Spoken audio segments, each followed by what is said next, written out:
Welcome to the podcast where we discuss all matters financial planning and investing. This content contains general information only and may not be relevant to everyone. Please contact our office to make sure and determine if this is relevant for you.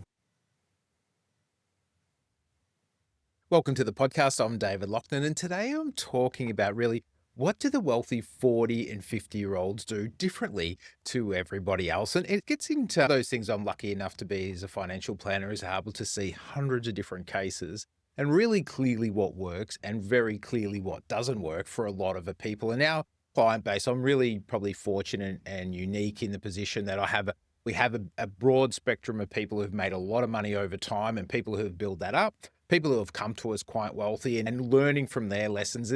It's incredible just to see the different things, how people have been able to build their wealth up to over time, whether selling business for multi-million dollars or tens of millions of dollars, and being able to get their investments really going from zero up to millions of dollars and everything in between. And what becomes unique about the whole scenario of people in their 40s and 50s and what makes the ones who are doing quite well, they do things a little bit differently. They don't chase the trends. They're really looking to build really long-term income streams. And that's probably a little bit different than a lot of people are looking for their get rich quick, and rich is the most dangerous things to be looking to do. Is I always talk about your Tats Lotto tickets and those type of things. And if you invested that money over time, the likelihood of you be making some more money would probably be very clear.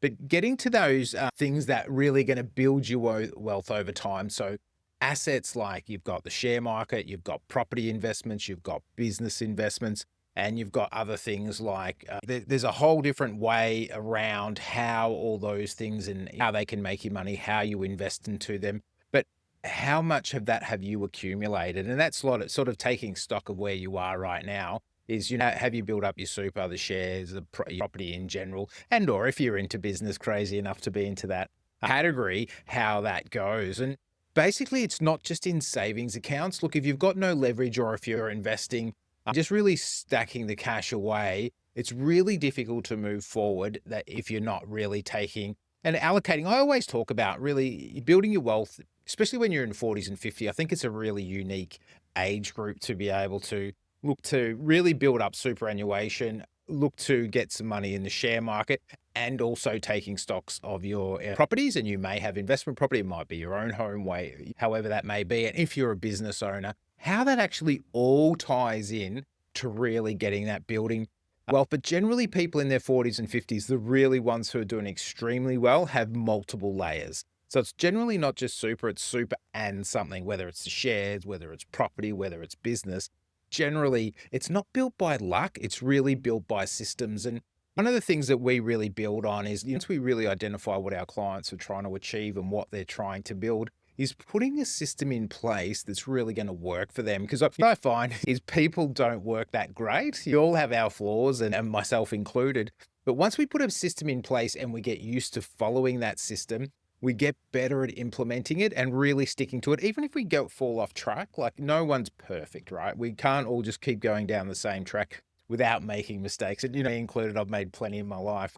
Once we get really honed in on what we're trying to achieve and pushing through that, we can really hit in the systems to really take over it. And what I find people in their 40s and 50s doing extremely well, they're playing offense, not just defense. Okay. So really that's like the defensing side of things is really cutting expenses and so forth. And we all generally have to do that to a degree, but wealthy people are really looking to increase their income or building up investments that will increase their income. So it's not about just trying to stay where you are in a comfort zone, really looking ways to maximize your tax, really looking to make smarter investments, and also probably looking to even create some new revenue streams. And whether that's today or whether it's down the track in 5 years, 10 years, or 15 years, it's getting to that position where, you're able to build up your income. Obviously, over time, we're looking to become financially independent.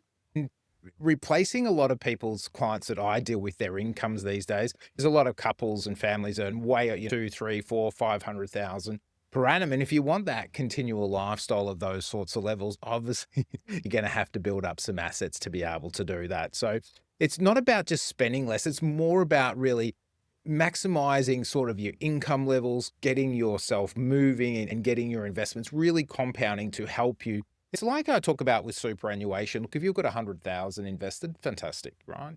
However, even if you get a 10% return on that, income wise within the investment, it's not going to be that much and it's going to compound slowly. Whether if you take that to the other extreme and you're sort of 500,000 or $1 million in your investment, and all of a sudden it made the same 10% return, obviously it's going to move along a lot faster because it's got the benefit of compounding interest and all those things. And I always talk about it in units. So let's say if you got 500,000 at the moment, and then every month, what's happening is generally you're putting money in. Generally, the investments are generating some income, and then you're buying more shares. So what's effectively happening is your super is getting bigger and bigger every single month. Yeah, the value fluctuates up and down, but over time, as we know, she goes up and away she goes.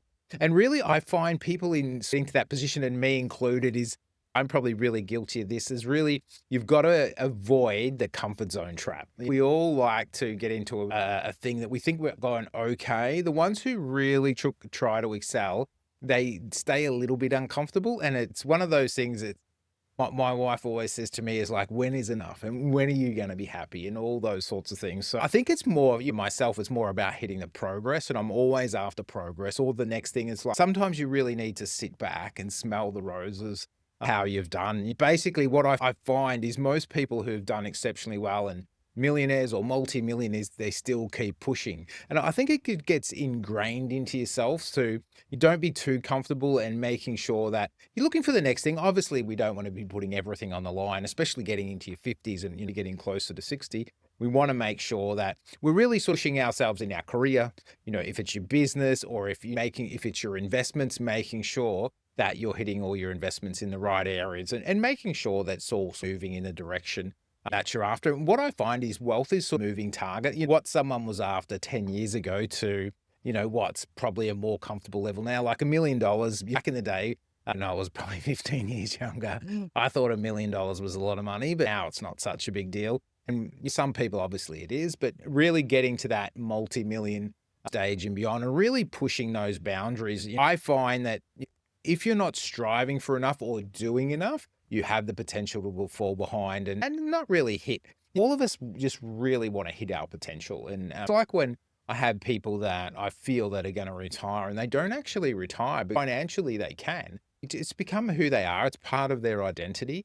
And moving forward and getting that satisfaction of progress in our finances is really key. You're a long time dead, so while we're here, we better enjoy it, thrive, push ourselves, but also live our life and be looking to really excel in all of our lives. Finance is one thing, your family, personal health, and all those sorts of things. I find everyone wants to do really well in those sort of areas. And as you move into the wealthier things, you really own more than you owe. All right. So when you're younger, generally you're going to owe a fair bit more money, mortgages on houses and different things. But generally, as people get older and what you're trying to do is obviously convert your wealth to being able to an income stream, you've really got to be looked to be decreasing your debt, especially your deductible, non-deductible debt. That obviously that's money that you need to pay. It's really important that you transition that over time to be able to own majority of it. So obviously, generally, everyone owes their super, right? But then you've got the share market investments, you've got business investments, and all these can have debt associated with them.